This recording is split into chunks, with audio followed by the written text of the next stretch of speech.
ये कहानी विजयनगर गांव की है। इसी गांव में धनेश नाम का आदमी अपनी पत्नी मीना के साथ रहता था। इस गांव में सिर्फ एक ही स्कूल था। वह गांव के स्कूल में चपरासी की नौकरी करता था, लेकिन लॉकडाउन की वजह से स्कूल बंद हो गए थे, जिस कारण वह अक्सर घर पर ही रहता था। वह हमेशा शराब के नशे में ही धूत रहता था। एक दिन धनेश अपने घर पर अपनी पत्नी मीना के साथ बातें कर रहा था। आप क्यों रोज रोज शराब पीकर आते हो? चलो, रात काफी गहरी हो गई है, अब तुरंत सो जाओ। मुझे सोना नहीं है। अभी मुझे प्रिंसिपल साहब का कॉल आया था। उन्होंने आज रात स्कूल की सफाई करने के लिए कहा है। लॉकडाउन के बाद कल से स्कूल शुरू होने जा रहे हैं। हमेशा की तरह मुझे स्कूल के चपरासी की नौकरी करनी पड़ेगी। चलो, मैं अब जा रहा हूँ। इतनी रात को स्कूल में क्यों जा रहे हो आप? कल सुबह जाकर स्कूल में सफाई कर देना। मैं चलता हूँ। यह कहकर धनेश रात के समय स्कूल में चला जाता है और स्कूल के गेट के बाहर जाकर खड़ा हो जाता है। जब से स्कूल की चपरासी की नौकरी लगी है, तब से न चैन है न सुकून है। अच्छा, लॉकडाउन में घर पर ही बैठने को मिल रहा था, मस्ती करने को मिल रहा था, और अब कल से फिर वही घिसी पीटी जिंदगी। यही अपना भाग्य है। तभी अचानक स्कूल का गेट अपने आप खुलने लगता है। धनेश शराब के नशे में था। ये गेट अपने आप कैसे खुल गया? ना हवा है ना तूफान, फिर भी गेट अपने आप खुल गया।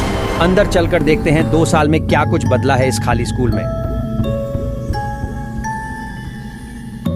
लॉकडाउन में यहाँ सब कुछ ऑटोमेटिक हो गया लगता है। धनेश दरवाजे की तरफ भागता है, तभी दरवाजा अपने आप बंद हो जाता है। रमेश दरवाजा खोलने की कोशिश करता है, लेकिन दरवाजा नहीं खुल पाता।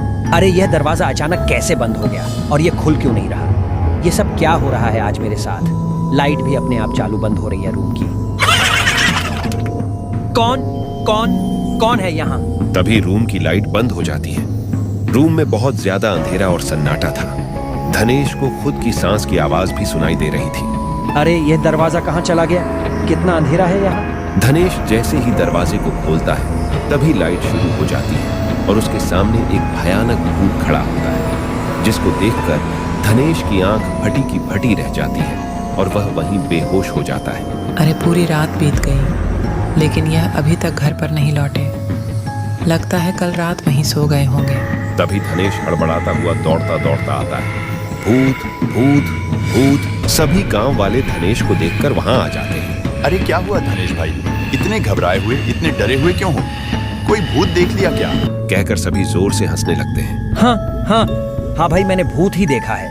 कल रात मैंने स्कूल में भूत देखा है। अच्छा, तो तुम चपरासी की नौकरी रात में भी करते हो? ये कोई हंसी मजाक का समय नहीं है। सच में मैंने कल रात स्कूल में भूत देखा। ये सब क्या बोल रहे हो आप? भूत कुछ नहीं होता। आप सब मेरी बात का यकीन करो, मैं झूठ नहीं बोल रहा। आप किसी बच्चे को उसे भूतिया स्कूल में मत जाने देना। वहाँ बहुत ही खतरनाक भूत है। बस भी करो यार धनेश, क्यों हमारे बच्चों को डरा रहे हो? लॉकडाउन के बाद आज स्कूल खुला है, कम से कम अब तो इन्हें पढ़ाई करने दो। अरे, ये धनेश तो रात दिन शराब के नशे में डूबा रहता है। इसे कहा कोई भूत दिखेगा, भूत तो खुद इसको देखकर भाग जाएगा। हा। तभी गांव वाले मिलकर धनेश की बात का मजाक बनाने लगे और उस पर हंसने लगे।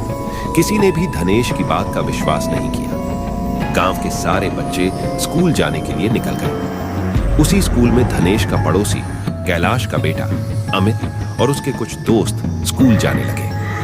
अरे यार यशवंत, ये क्या फिर हमें स्कूल जाना पड़ रहा है? कितना अच्छा लग रहा था ना छुट्टियों में। हाँ यार, मैं तो रोज सुबह देर तक सोता रहता था, लेकिन आज से सुबह जल्दी उठना होगा। धनेश अंकल को सच में तो भूत नहीं दिखा था स्कूल में। उन्होंने तो चपरासी की नौकरी भी छोड़ दी और सबके सामने उन्होंने कहा कि वो चपरासी की नौकरी छोड़ रहे हैं। अरे कुछ नहीं भाई अमित, धनेश अंकल हमेशा शराब के नशे में रहते हैं। शायद उन्होंने कुछ और देख लिया होगा और वो उसे भूत समझ बैठे। हाँ, ऐसा ही कुछ हुआ होगा। सभी बच्चे स्कूल में चले आते हैं। अमित अपने दोस्तों के साथ क्लास में जाकर बैठ जाता है। तभी महेश टीचर क्लास में आते हैं। सारे बच्चे खड़े होकर गुड मॉर्निंग कहते हैं। गुड मॉर्निंग बच्चों, बैठिए। सारे बच्चे जोर जोर से रोने लगते हैं। तभी वो सारे भूत क्लास में बच्चों के सामने आ जाते हैं। दूसरे सारे टीचर और दूसरे क्लास के सभी बच्चे वहां से भाग जाते हैं। बस अमित और उसकी क्लास के बच्चे ही उन भूतों के सामने फंस जाते हैं। अरे अमित, यहाँ तो कई सारे भूत हैं और इन्होंने तो सर को भी मार दिया लगता है। अब ये हमें भी मार देंगे, हमें किसी भी तरह यहाँ से भागना होगा। अचानक क्लास में सभी भाग दौड़ करने लग जाते हैं। तभी अमित और यशवंत दोनों मिलकर स्कूल के गार्डन में भाग जाते हैं और यशवंत जोर जोर से रोने लगता है। अरे चुप करो वरना भूतिया लोग यहाँ भी आ जाएंगे। अमित भाई यहाँ से भागे कैसे? स्कूल का गेट तो इन भूतिया लोगों ने बंद कर दिया है, अब हम कैसे घर जाएंगे? अमित भाई यहाँ से भागे कैसे?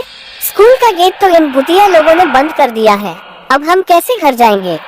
अरे ये दीवारी कितनी ऊंची है, रात होने को आई है। रात होने से पहले हमें यहाँ से भागना होगा वरना हम भी यहाँ मारे जाएंगे। अरे चारों ओर के रास्ते बंद हैं, अब हम यहाँ से कैसे भागेंगे? तभी अमित के पीछे एक भूत आकर खड़ा हो जाता है। यशवंत जैसे ही भूत को देखता है उसकी आंखें फटी की फटी रह जाती हैं और बेहोश होकर गिर जाता है।